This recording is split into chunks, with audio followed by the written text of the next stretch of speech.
listening to Fresh Take. You are listening to the Fresh Take Network.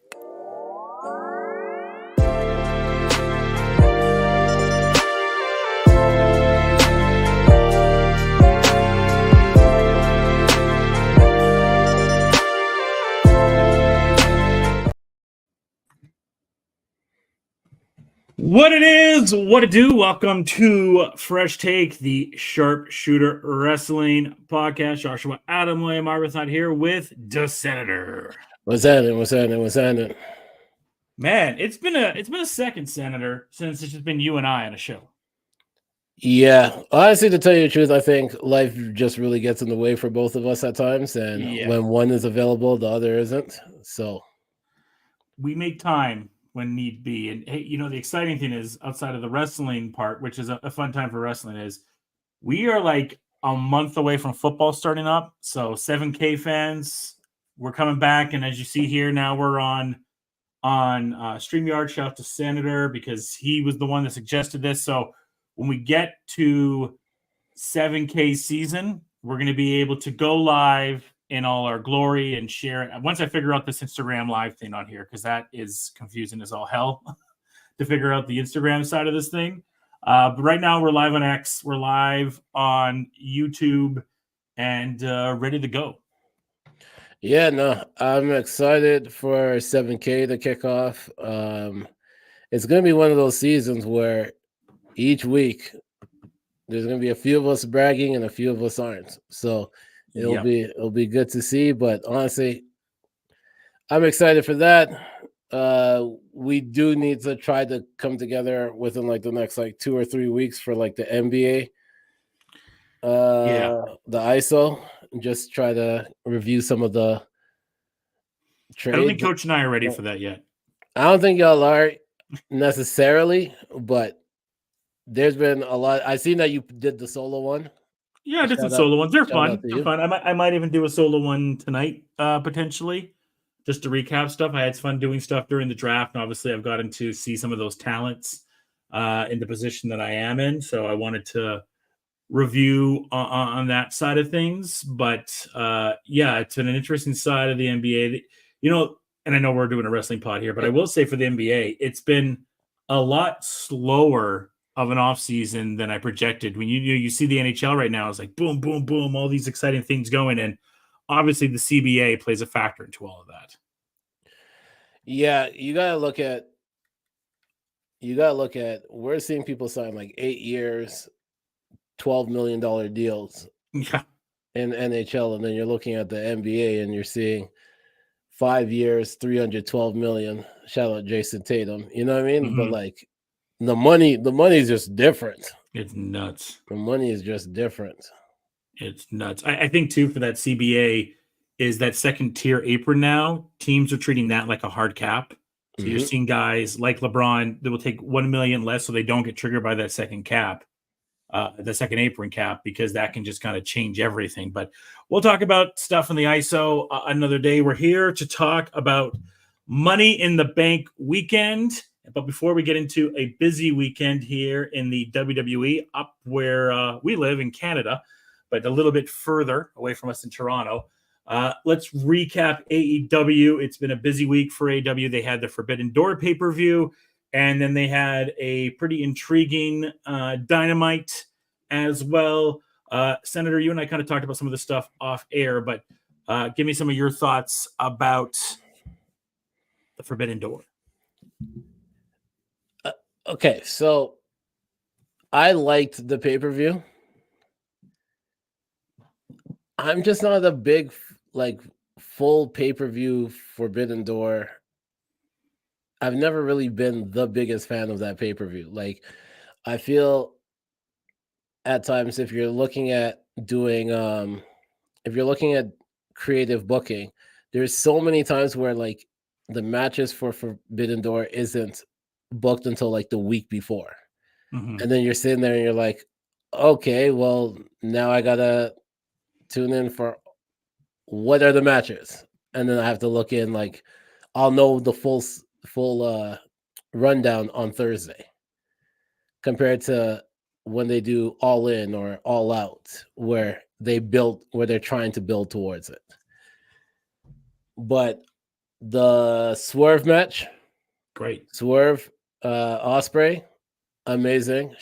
I want to give Osprey props because supposedly it was his idea to lose, to put over Swerve. Yeah, because people were treating Swerve like he was a paper champion. Yeah. So.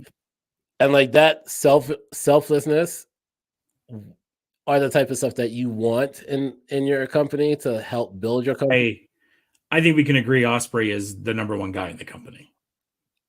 Unfortunately, because Swerve finally got to that position. Yeah. And Osprey, from the time he signed, this is Osprey's company. So even him putting him over, like I said, I commend the selflessness, but we know what it is. I mean, I think Osprey at this point is just allergic to having bad matches, excuse me. I don't think he knows how to have a bad match. I think I haven't, like, from pretty much from like 2010 to now, like we had a period there where there was AJ Styles. Well, even back then it was Kurt Angle, and then he kind of gave the baton to Bryan Danielson, and then it was kind of a mix of AJ and Bryan Danielson that had this, and then Osprey now took it. Okada had it a bit there, Kenny had it, but it's kind of a combination of those five guys that have kind of carried the baton of just like, yeah, this is by far the best wrestler in the world. And I mean, as we're halfway through the year, I do think there is a lot of questions of who's going to win certain year-end awards. I think one that might already be done as Wrestler of the Year being Will Ospreay. Yeah. Osprey is, the thing that I like about him is it's like he learned from the AJ Styles school, where it is how to maneuver and do your style of match with anybody. Yeah. Which is kind of hard to do for a lot of people. They can't switch their styles up. And that's why we saw a bad Jay versus Jimmy match. That's why we saw, like, because the style switches aren't being able. But let's not knock AJ Styles, man. AJ Styles he's putting up good work, man. I can't wait to see him at Slammiversary. Yeah, at his age, putting up those type quality matches, especially Backlash France. Yeah, like, you can't knock that right there. I didn't like how in Scotland how that match ended. You and I never got a chance to talk. I did that preview by myself. Yeah, I didn't like how they made AJ go out there, but I'm sure there's a reason to it, and we haven't seen AJ since. And I think there's a reason to that. That's the one thing I do like about WWE is, like, you know, you kind of conclude a story and then they kind of go away, and you can understand the reason. Whereas in AEW right now, I think, you know, speaking about the half year awards, we can all agree the worst gimmick was that Adam Cole group. They've obviously, with the MJF heel turn this week, we can officially know now that they've given up on that storyline. I don't know how much longer Adam Cole is going to take to come back, but I think they kind of feel that it was not going to work. And, you know, from the moment it happened, even in January, when we were talking about the Rumble and WrestleMania and everything like that and so on, we were talking about how bad of a group and a gimmick it was. And I think now with the MJF heel turn, we can fully admit now, yeah, that was the worst of the year. You said it. Undisputed Kingdom. Don't know what the hell was going on there. I think they thought of a certain timeline that Adam Cole might come back, but at the same time, you got to understand the people that are in the group and what their strengths are, what their weaknesses are. And I feel like, and I said this to you earlier before we even started recording, was that I'm not gonna super knock AEW because WWE had so many years where they didn't understand anything. But coming off of what happened with what's supposed to be their biggest star on Dynamite, or one of their biggest stars on Dynamite, and that go away heat that she got. Yeah. Talking about Mercedes? I'm talking about Mercedes. And I'm one of those people that never badmouth Mercedes, Sasha Banks. but since she signed, they never really put her in a position to win. I And thought Bischoff. You hear what Eric Bischoff said about her? nah, the last thing I heard from Eric Bischoff was when he was closing out Who Killed WCW. Yeah, I thought he had a good point of just saying like, and if you've watched it, I do want to talk about that doc. 'Cause I haven't had a chance to talk about that doc yet with anyone. But Bischoff just said like, you bring someone in like Mercedes, and you know her strong point is not talking. Her strong point is in the ring, and then you delay her showing off that talent with her cutting single promos in the ring. And yeah, she has to be a babyface when she comes. She's going to get the pop, all that. But he said, stringing it out for 6 weeks of her cutting promos doesn't help. And I brought this up in our group chat. I don't know if her bragging about creative control helped either. I'm sure people didn't really like that. I believe she's like one of the only people in AEW that has full creative control. I think that was a mark point for her to choose AEW instead of coming back to WWE. But for whatever the reason is, she does have a little bit of go away heat right now from the crowd. I mean, in the match that she had a Forbidden Door, I think they got behind Stephanie and they were like, oh, we haven't seen her this perform before. We're liking her. But I think there's also a minor side of cringe and go away heat that they feel from Mercedes right now. How's the best way I can put this? The best way I can put this is you haven't fully gotten her over, and then you brought in the fully over homegrown talent, which doesn't make sense. I know you want to lead up to All In, but you shouldn't have had her come out at the end of the match. We still have 2 months. Yeah, just for that pop. Yeah. If they change the segment, to me, I feel like they would, if they change the segment where Britt came out after the championship celebration from Mercedes, then it would have been a little bit different. Mm-hmm. But now you have Monet coming out in the middle of a passionate speech by Britt trying to talk about her recovery, what she's gone through, what her future lies, and then you interrupt it with, and I've been saying this, I'm consistent. I don't care who are friends with the Young Bucks. Why did the Young Bucks have to be a part of it? I know they're trying to use this whole EVP gimmick, but to me, it just always seems like them trying to include themselves more and more into the show, and it gets annoying.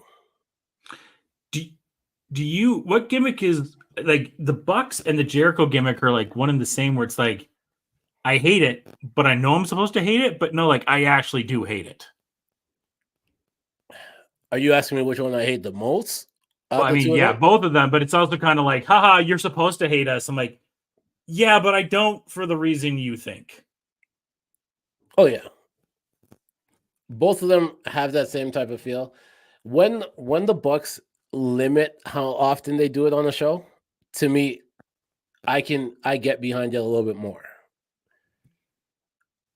Actually, no, scratch that. When Okada is the person that does it, that's when I'm like, this is amazing, right? When it's the Bucks, it's just always been it's always just been too much Young Bucks. Yeah. Well, and just don't too much Chris Jericho. Yeah. So I'm surprised Jericho just hasn't gone, like, even in WWE, he had those runs that he'd go away for like 6 months. I'm surprised he doesn't like just, go away, do a Fozzy tour and kind of rehab himself and come back.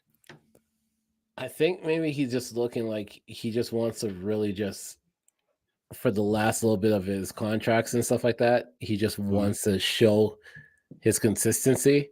Mm-hmm. But to me, it just, if he left and came back and still had like a 2.0 Jericho Appreciation Society, like no one would care as like wanting him to go away. But now it's just been so much Jericho, and then all the groups end up as a Jericho Appreciation. It's just the same gimmick consistently. With a little bit of a change a little bit of a change and a new name. Yeah. Yeah, I mean, and then the MGF turn, sure. I mean, he's better with it. Yeah. I've been on here repeatedly, and I mentioned it. I just don't get the Daniel Garcia thing. And here's the problem with the turn. Like, so he turns on Daniel Garcia and beats down Daniel Garcia, but I'm pretty sure the match for Wembley is against Osprey. So what are we getting out of this? Like, it should be Garcia probably coming back to get his revenge against MJF, and maybe he'll interfere in the match. But the match that I think we're gonna get is Will versus Max. The weird part about it was, don't bring Will back out at the end of the beatdown. Like Yeah. that beatdown was going down forever. And then he came out. Like it was probably, they went into overrun with the beatdown. It was I think Pollock said it was a 15-minute overrun in Dynamite this week. Yeah, because once they came off and they went back to regular schedule program, it was halfway through the Modern Family episode. And I was like, all right, cool. But I just didn't get it. I just did not get it. And like I said, they've obviously given up on the Adam Cole stuff for now. They can always find their way back to it, but they've given up on that. Oh yeah, for sure. Any other thoughts from AEW at all? I mean, I will say too, the Brit segment, really good segment. And she's pouring her heart out and everything like that. And the crowd was like, I don't know how to react to this. No, I very think weird crowd. I think the crowd, because the crowd is so used to heel Brit. Mm-hmm. So for her to come out and cut like a real passionate thing to talk about what she's gone through, like some of the medical terms that she was using, people aren't going to understand that. And then like when she started to talk about like the right side, I was like, oh, she's talking about a mini stroke, like right away before she even mentioned anything. But then again, like I said, the problem was then you had the Buck involvement with, and it was just like, okay, like you're kind of doing things in a little reverse order than it needed to be. Like I would have preferred if Monet was doing the championship celebration, she comes out. If you're not going to have Britt cut her own promo, have her interrupt, keep that a little bit shorter where she's just kind of like, you don't even know what I've been through. Mm-hmm. And while I was the person that built this company up and had to take a break, you got the red carpet to come in. But this is still, you could even steal a line from AJ Styles if you really wanted to, and just be like, this is AEW is still the house that Britt Baker built. You know what I mean? Yeah, like I'm a pillar. You could have gotten so many different things out. It was just, I appreciated Britt Baker. I even think Britt, like, without being too passionate, when Monet interrupted, even that small little moment, Britt kind of destroyed Monet in there, and it's kind of like you don't want to put her in such a position, and you keep putting her in those positions since she's been hired. Yeah, I don't think Mercedes has even won a promo battle yet. I can't say she has. And if somebody can tell me when she has, I will go back and watch it, and you might be right. But it's been, what, 3 months now? Yeah, I mean, the most important women's program, like I've the most important free agent that AEW has had outside of Ospreay has been Mariah May. She's been an MVP on this program right now. And I am, Britt and Mercedes, I get it. It's a very interesting program for a lot of people, and it'll be a very good wrestling match. But the buildup to Mariah winning and then Tony eventually turning on her, that is way more interesting of a story. And everything they did to Forbidden Door with that match, I am way more interested in Tony versus Mariah May. Oh, yeah. Yeah. Or even, and here's the weird thing, I would even take a 3-way with them two and Jamie Hayter if she can get back in time. Like, yeah, I was hoping that Jamie would be back soon. We're looking at, there's so many different possibilities. Like, AEW has the roster. To me, it's just the booking. Yeah. Well, and how many women's programs are we going to have? Like, we'll have Britt and Mercedes. We're going to have Mariah and Tony. is Willow going to make this card, or is she just going to be in 0 Hour? Because I think Willow is outside of Mariah May soon, and maybe Britt. I mean, I could argue Willow is your number one women's babyface. I could make that strong argument. I feel like she'll be in like the all in. I mean, yeah, like the all in 0 Hour That one. sucks. I don't see her on the card, and like what kind of solidified it to me was that they had the Chris Statlander I know. Willow match already. I know. Yeah. I mean, some of the stuff with the Owen was great, but I mean, even the Jeff thing, it's like they have Collision in Memphis on Saturday. Mm-hmm. So why not just have Jeff win the match this week, whoever you want face Adam Page, and then have Jeff in Memphis lose that match because you get way more heat beating Jeff a match away from the Owen Championship and losing in Memphis. You get way more heat. It's such easy booking. After such a passionate promo video, it's just, and like I said, I'm not trying to dogpile on AEW because WWE has definitely, over the years, I've gotten a lot of, there's been so many times where I wanted to be like, I'm done watching wrestling because of WWE. Yeah. This is 2019, man. The dog food. Yeah, like, and the Shane McMahon stuff was a lot. 2019 was one of the worst years in wrestling, and that's when AEW started. And I think that's the reason we needed AEW more than ever at that point. Mm-hmm. And yeah, so I don't want anyone to think that I'm dogpiling on AEW, and that my preference is to watch the WWE, but I still tune into AEW. Well, let's talk about the bright sides really quick. Like we said, Ospreay is the best wrestler in the world. He's doing great. Mm-hmm. I think Swerve has been one of the best champions in the company's history. You've got some Dipset. We got Jim Jones coming out with him. That was surreal to see. I think Brian is doing some of the best work of his career. He had a great match. His match versus Pac was great. His two matches, the one against Shingo and the one against Pac. I'm assuming he's still going to face Nigel. I think that's where we're going. I feel like there's no way that you can bring up that Brie line. Yeah, that was and you're not going to wrestle. So yeah, so I think everything that Brian's doing, and like I said, I think Willow is doing fantastic work. Blood and Guts should be interesting. Again, I don't want to dogpile on it. I feel like we said a lot, but if Blood and Guts is the team is Briscoe, Kyle O'Reilly, and the Acclaimed, that doesn't interest me as much for Team AEW. So we got it. Like Briscoe, sure, he's going to do crazy bumps and everything like that. But I need Team AEW to be a little bit more exciting than having the Acclaimed in there. All respect to the Acclaimed, but I don't want to see them in a Blood and Guts match. I agree. There's nothing more for me to say. I just agree. Yeah. All right. Let's really quickly talk about who killed WCW. 4 parts there. First off, just over what you think of the doc overall.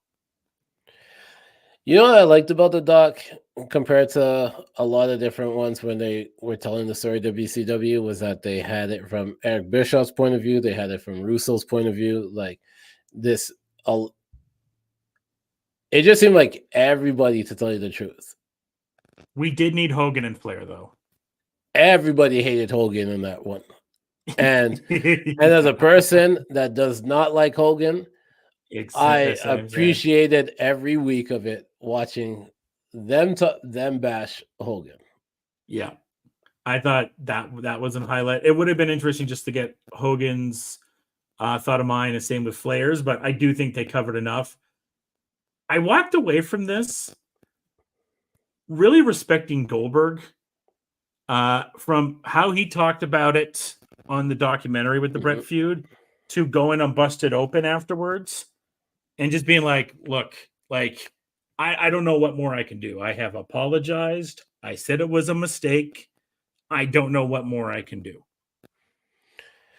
I didn't care to have Hogan or Flair. I wish they had Sting. Yeah, you know what? That's what they needed. They needed Stinger. Yeah. That was the person that I thought was definitely missing from the entire thing. Yeah, Stinger. They needed him. I did. I mean, I don't blame the downfall on Bischoff as much because I think Bischoff was the one who got you there. Mhm. Giving the creative control to Hogan, not great. That was not a good idea. But I do think, it's a mix of Turner. It's a mix of bad booking by Russo.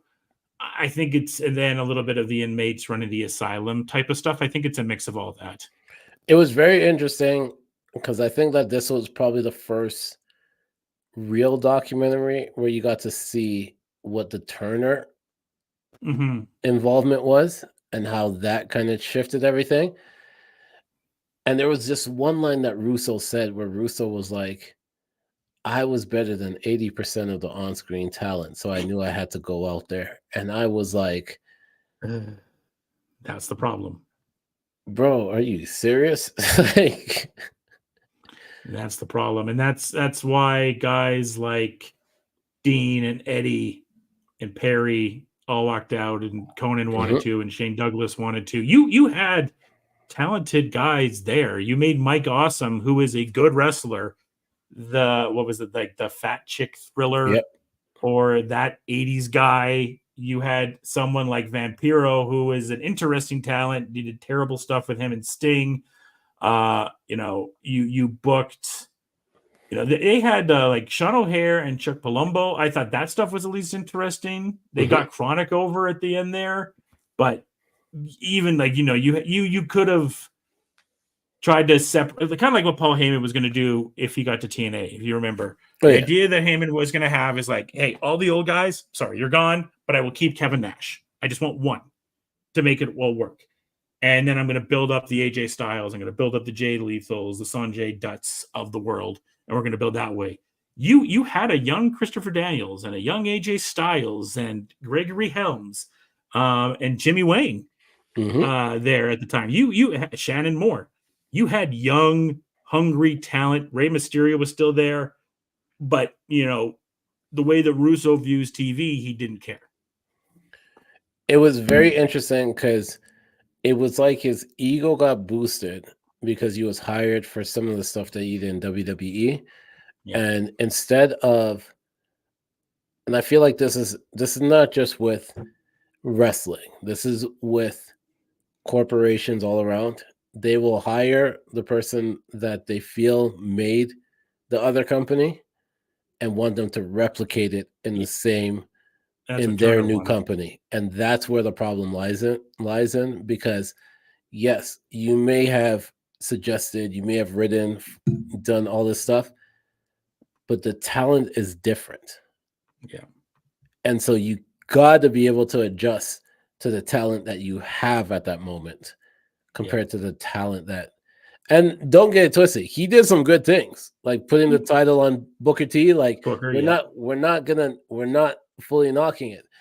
It is just, I like the documentary because they didn't just focus on, okay, this is Hogan's fault why it didn't work, or Flair's fault why it didn't work. It was, let's analyze it from many different point of views, and you draw your own conclusion to who killed WCW. Because even at the end, they couldn't really tell. Everybody had a different answer.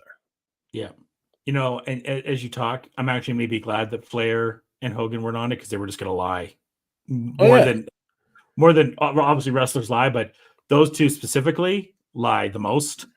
Hogan would have said like his plan was to bring Jeezy in 2000, and Jeezy wasn't even out at that point. Like the NWO was original, brother, and I created it. Yeah, it was me. Like I saw what Eric was doing. I'm like, brother, like that's got to be me, man. We already saw what them two did in TNA. So like, it's not like you can turn around and lie about it. Like we've seen this. We saw it twice. Yeah, I did like what Nash said at the end there about Bischoff and Bischoff getting that emotional moment. I do have a lot of respect for Eric. I mean, he is the only person that's really been able to take it to WWE in 4 decades. He's the only one that had the right chemistry to make it work. And I have a lot of respect for Eric for making that work. Now there's some and Eric will admit too, there's some mistakes he made. The way they beat Goldberg, not the right choice with the taser and everything like that. Because I was in my teens when that happened. And I remember I didn't see that pay-per-view, but I remember just being at school on recess that day and people like, yeah, Scott Hall used a taser. I'm like, that's so lame. And then it did make you want to watch WCW the next day, but then you had the finger poke of doom. And then that's when we had butts in the seats with Foley that same day. And I feel like that's the turning point. That like 48 hours right there for WCW, that's the turning point for me. Because there was still bad stuff. And we can talk about Judy Bagwell in a pole match and all the bad shit. But that 48 hours, I think you had someone as hot as Goldberg. He wasn't hotter than Austin or Rock, but he was hot. And you wanted to see Goldberg throw people down, and beating him like that wasn't the way to go. I will admit Nash did bring up a good point when he talked about it. He said, like, listen to the pop. They wanted me to beat Goldberg. And he is right.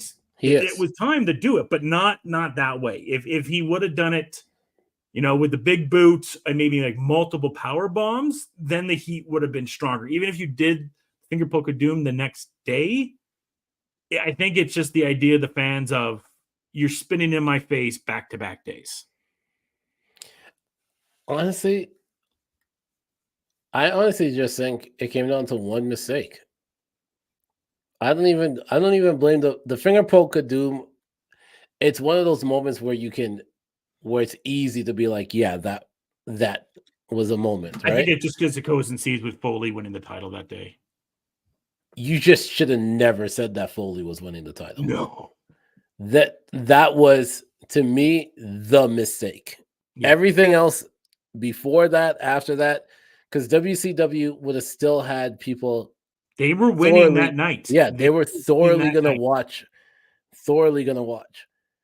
But once you mentioned that Mick Foley, one of the most beloved people, not just, and remember, before he was in WWF, he had runs in other companies. So he has garnered this love across the wrestling WCW community. Fans, ECW fans, Japan fans.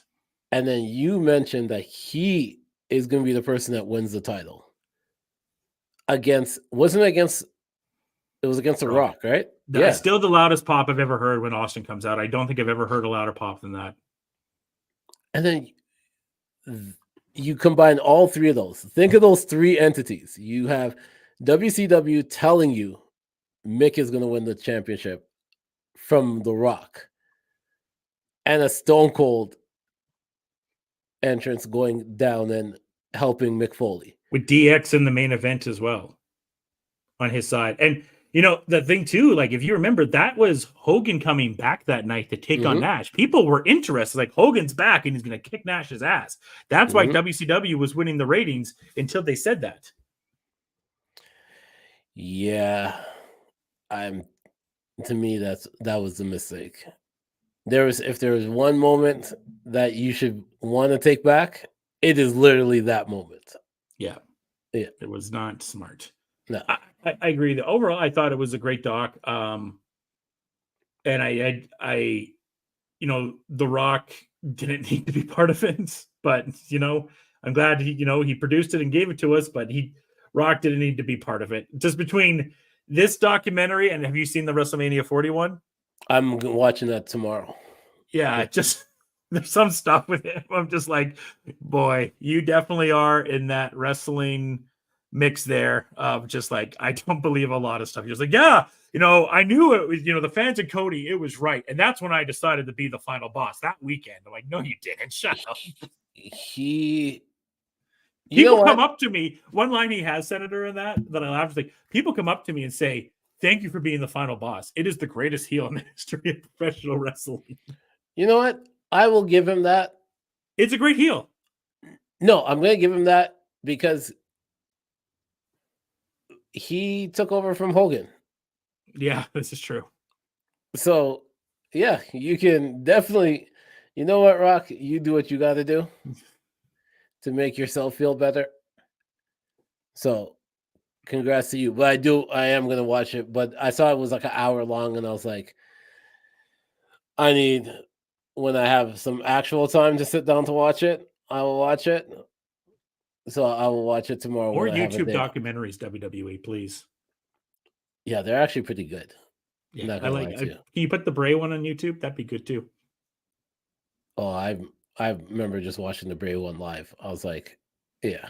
And speaking of Bray, let's talk about the Wide Sick. Yeah, good Yeah. transition there. You're becoming a better broadcaster every day. I Saturday. try. Yeah. Before we get into Money in the Bank, the Wyatt Six.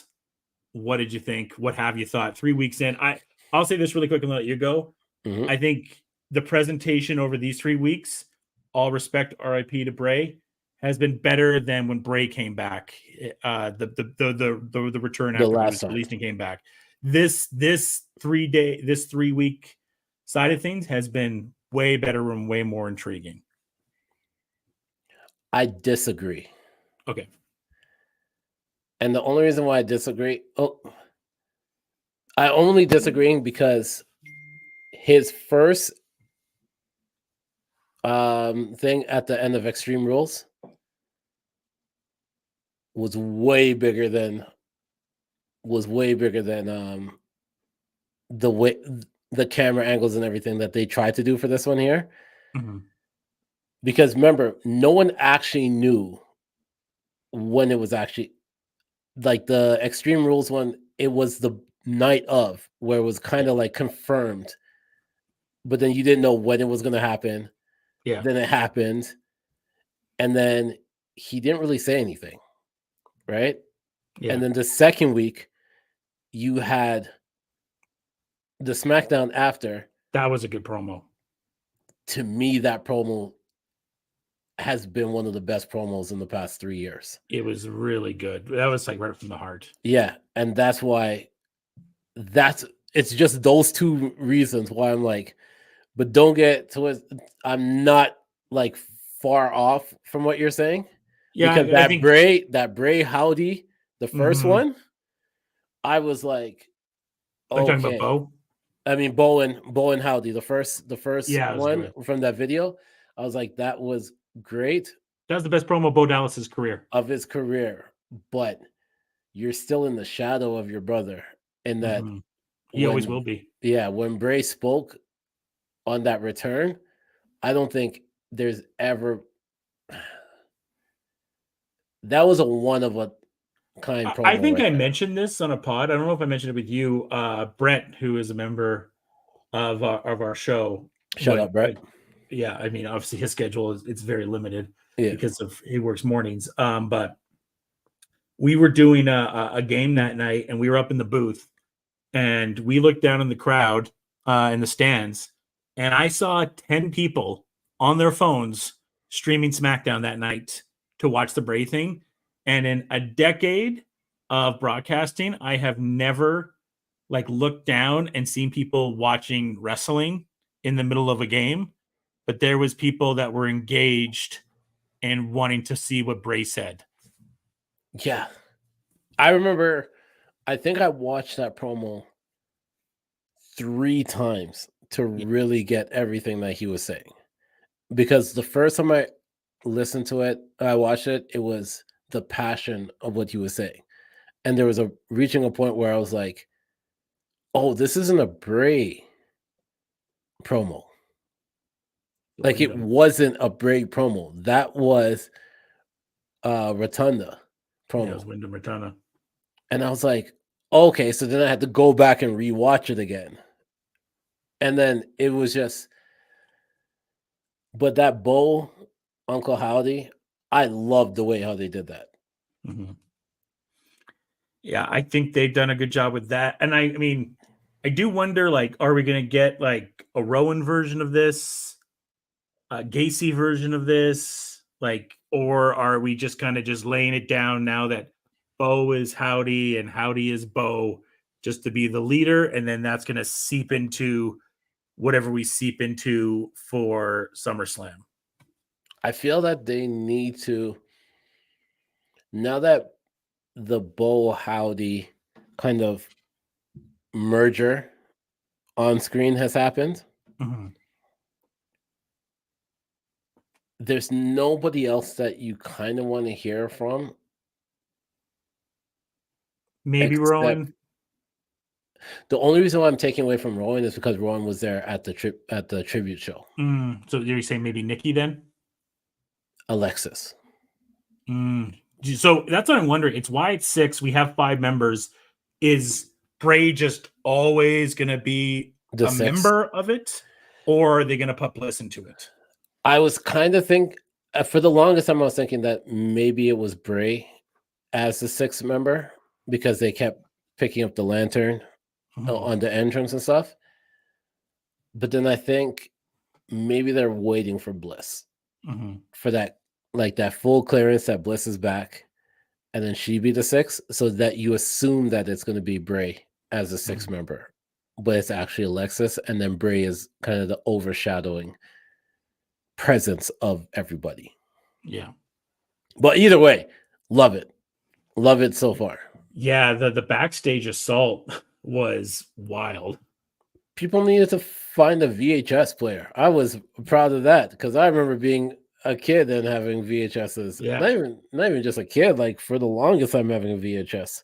Man, when I went to basketball practice, I had to go on the VCR and preset when Monday Night Raw would be because we'd have practice the same time as Raw on Mondays.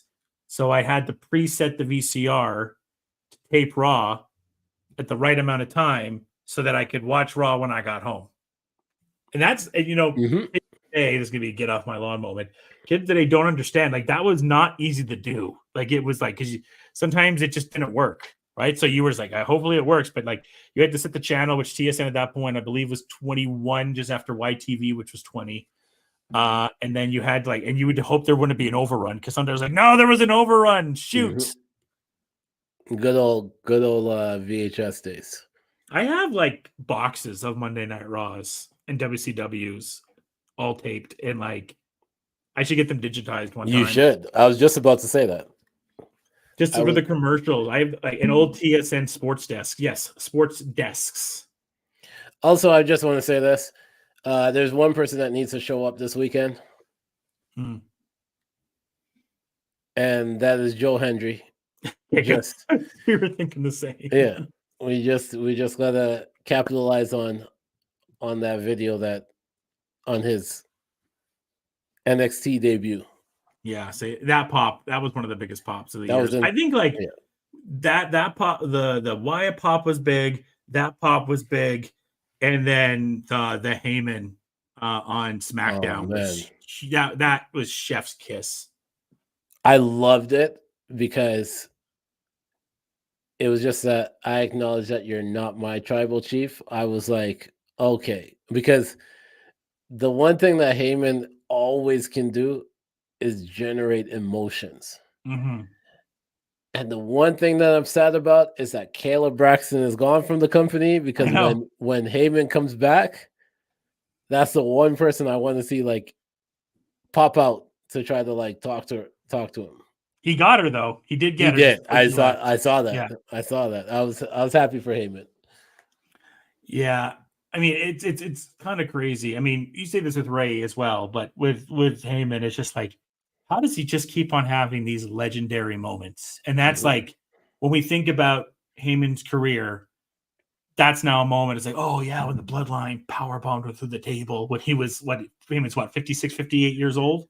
But you know what it is? It's that Heyman understands the business so well at this point that he stayed up all night to get red shot ice. He only takes bumps to really enhance and put somebody over.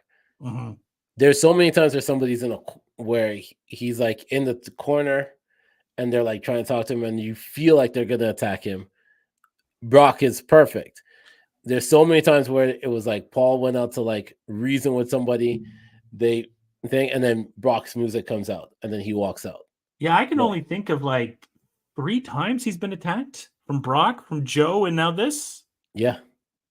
Just simple stuff, but because you know that most times nobody puts a hand on Heyman. No. So that emphasizes what that attack was. Yeah. But the problem that I'm seeing with the bloodline at this point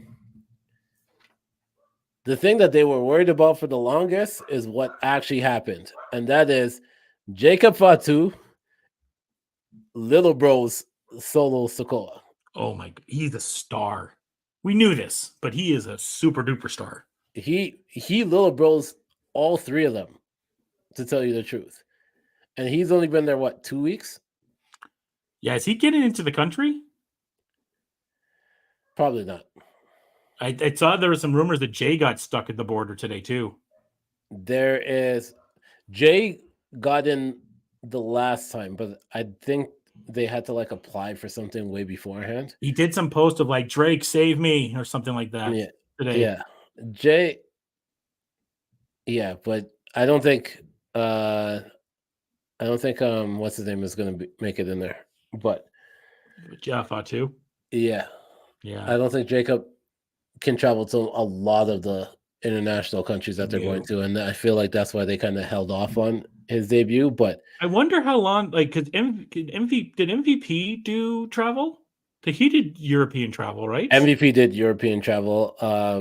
Because they both got arrested for a similar thing. Both got arrested for robbery, right? But I think one was like sealed a lot earlier than the other. So then it kind of, they were both around the same age. He did his MVPs, but MVP was he tried as a juvenile? He was, if I remember, he wasn't actually like fully convicted like that. He was convicted on like a lesser charge, and then which was able to be sealed a lot earlier than Jacob Fatu's one, and that's where you have those issues. But honestly, Jacob Fatu is just a star, and the music too. CFO, not CFO. Who does it now? Who does the music now? I forgot. I don't even pay attention to who makes the music anymore. After, but it was CFO. good. The music was good. The music, the entrance, the pyro, the everything. It just the shirt. Yeah, it just made everybody else look small. Did you see that the Usos have another brother that's like on the Indies right now? Yeah. And then we have Zilla, Umaga's kid. It's like never ending. No, it's there's a few of them, but Zilla's in Reality of Wrestling. Yeah, and so I think they're really going to take their time with him.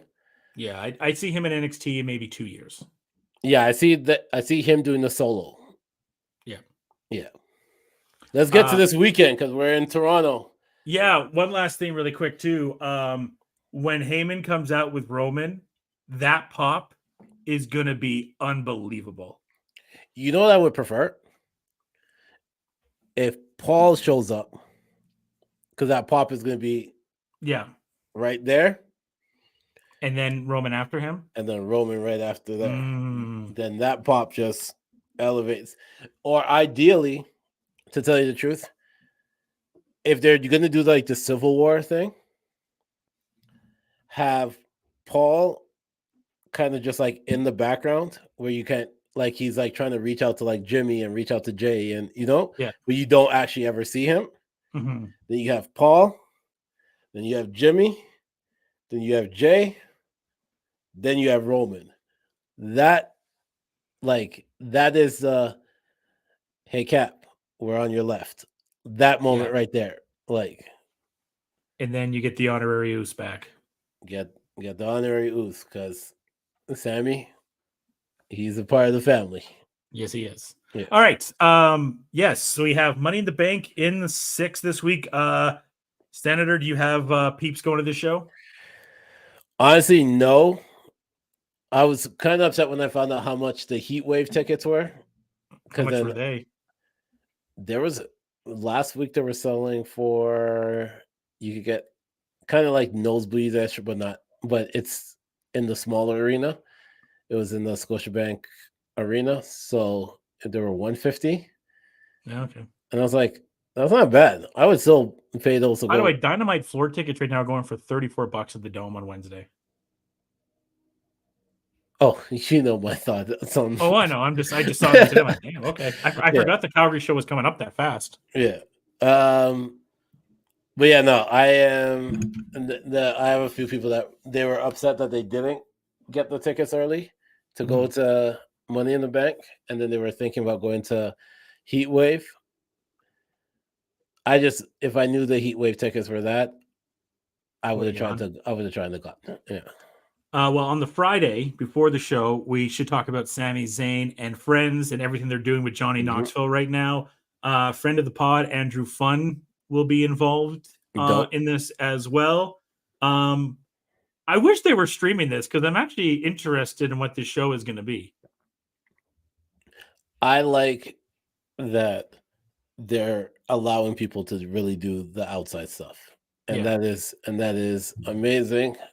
We already saw what they did at WrestleMania. Yeah. So I can imagine what his comedy show would be like. Yeah, I'm sure it's going to be great. Yeah.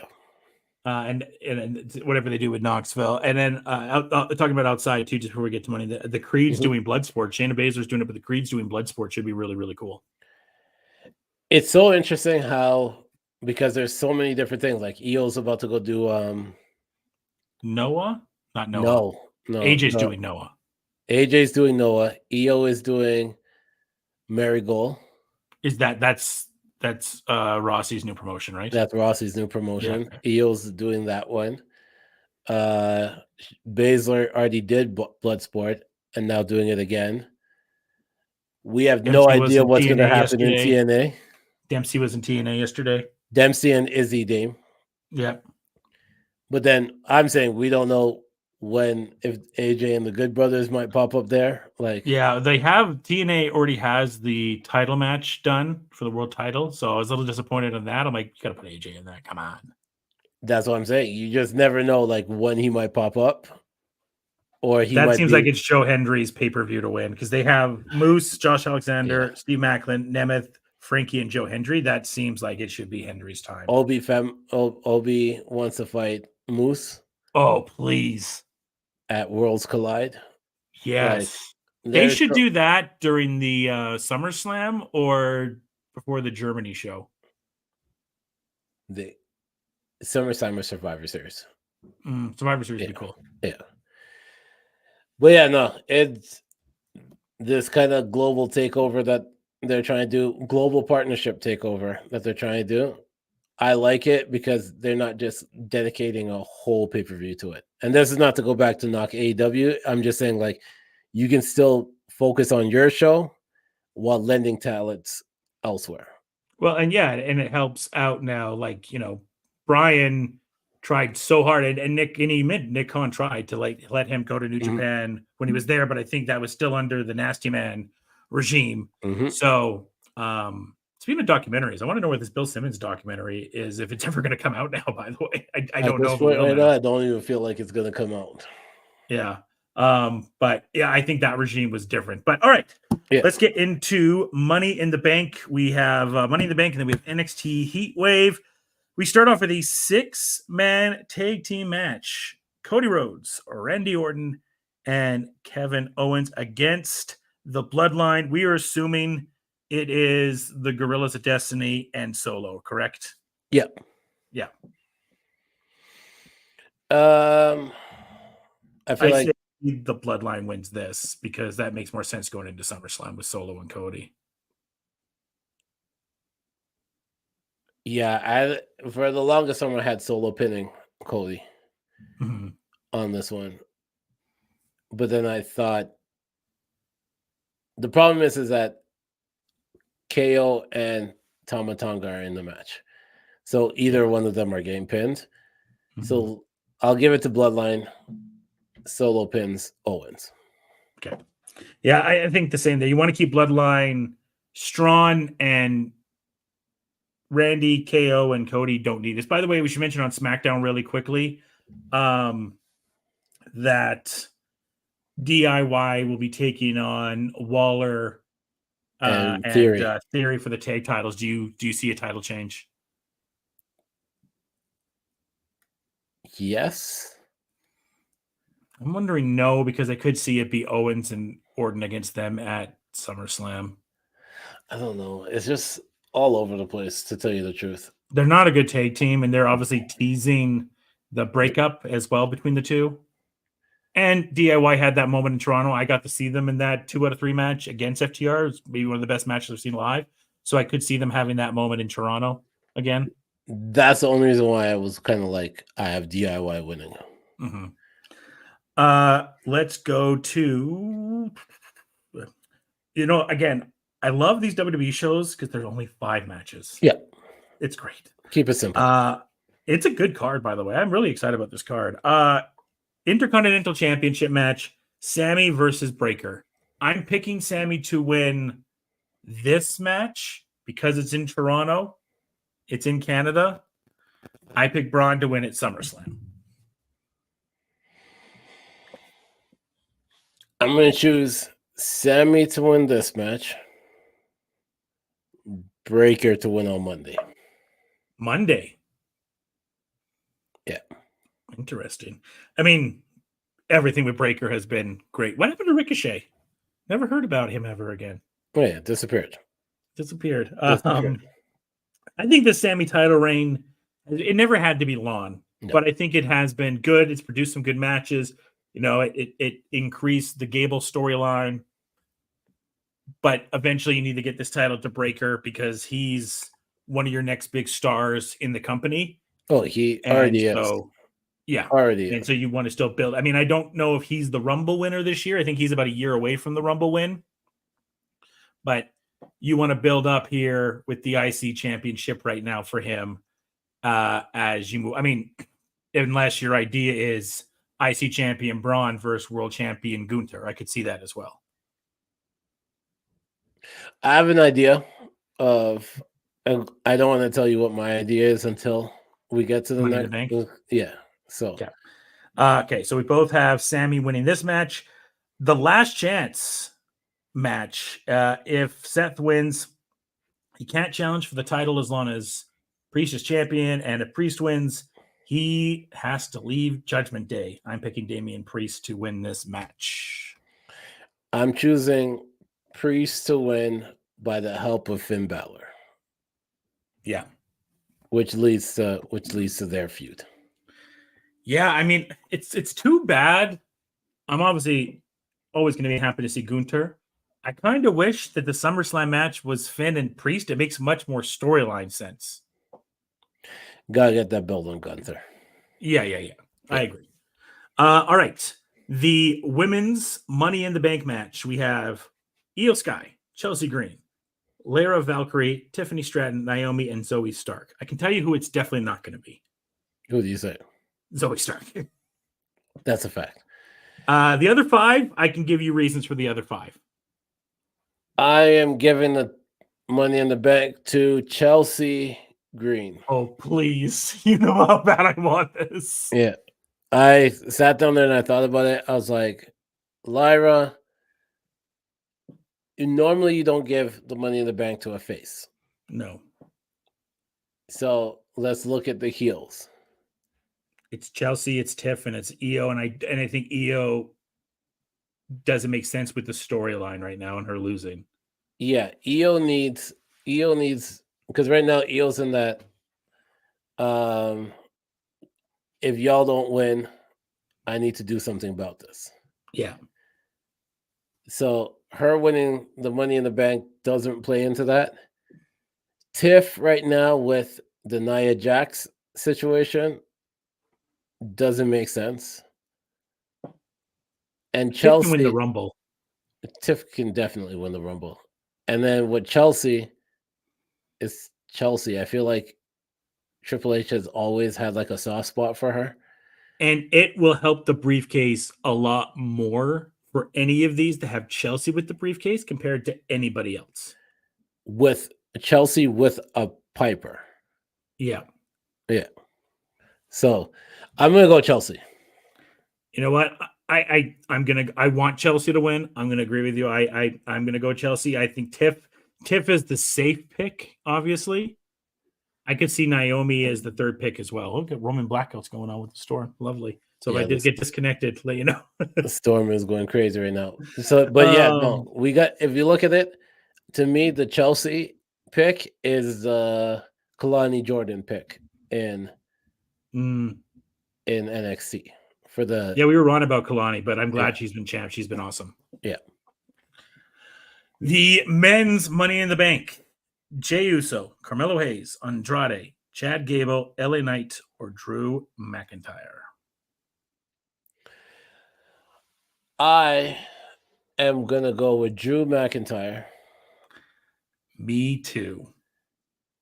And the only reason why I'm not choosing Jay is because I have a feeling Jay's winning the Rumble. I could see that. And I think you got to build up still to the bloodline feud. He's going to be a bigger part, and I don't know if you want the briefcase on him. My backup pick would be Carmelo right now, because I think he's someone that could be elevated from the briefcase. Andrade, I don't see. Chad, I think he's doing the stuff with the Wyatts, so I don't see that. LA Knight's going to be doing the stuff with Logan, so I don't see that. I don't know if we're simpatico on this. Drew's winning this, and he's going to go try to he's going to try to cash in. Briefcase is officially going to be cashed in, and then We know Mr. Phil Brooks. if the men's Money in the Bank is first, I think it will be. Then you know Phil's coming. then it's Drew. Yeah. If the Money in the Bank is like the second last match, I'm gonna change my pick at that point. Are you kind of the same way as I am? He's going to win it, but then Phil's going to cost him? If it opens. Okay. But if it doesn't open and it's like later on in the card, I'm going to go with Chad. Okay, so you're saying if it's first, then Drew wins, and then Punk screws him in the title match when he cashes in. But if it's later, you're going to go with Chad because Punk will screw him in the ladder match. Okay, I can agree with that. Yeah. And the only reason why I'm going with Chad is because I think not that Chad is going to use it on the world title. He's going to use it on the IC title. Yeah. Can see that. Yeah. Can see that. So there's Money in the Bank. I think it's going to be a fun show. Toronto crowds are always good. Thank goodness it's an international crowd and not in America, because those American crowds have been really bad. Oh, they've been really bad. All right, let's get to Heat Wave, because I feel like my power's about to go out from the store. Let's get through this one quickly. Okay, we have a tag match with Carmen Petrovic and Ariana Grace against Jacy Jane and Jasmine Nix. I'm going to go with Jane. Okay, I'm going the other way. I'm going with Petrovic and Grace. I'm going Jacy Jane because of that whole Kalani Jordan. Not Kalani Jordan. Country girl. Everything's gonna be all right. Fallon Helly. Because it seems like they're trying to make a new toxic attraction with Fallon in it. Seems like it. Yeah. We have the tag team championship. We have Nathan Frazier and Axiom taking on Chase U. I will pick still Frazier and Axiom to retain the titles. I'm gonna pick Chase U because it seems like Nathan Frazier is looking at solo titles over the tag titles. Yeah, I could see that as well. The North American Championship, Kalani Jordan taking on Sol Roca. I think it's just too soon to change it from Kalani, so I'll pick Kalani to win. I'm going to pick Kalani to win this one. Oba versus Wes Lee. If Lee loses, he can never challenge for the championship again. I'm going to choose Wes Lee, but I'm going to choose it as interference from Moose. Okay, I like it. Yeah. I'll pick Oba, but I like that. Roxanne Perez versus Lola Vice. Look, about 4 days ago, I would have picked Lola Vice to win, but then the promo happened. And now I wonder if they lost a little bit of faith after that really bad Lola Vice promo. I'm choosing Roxanne. And that's not saying Roxanne is a good promo, but was better than that Lola Vice promo. That was bad. Yeah. That was very bad. And then Fatal 4-Way for the NXT Championship. Trick, Javon Evans, Ethan Page, and Sean Spears. I feel like a Canadian is walking away with this.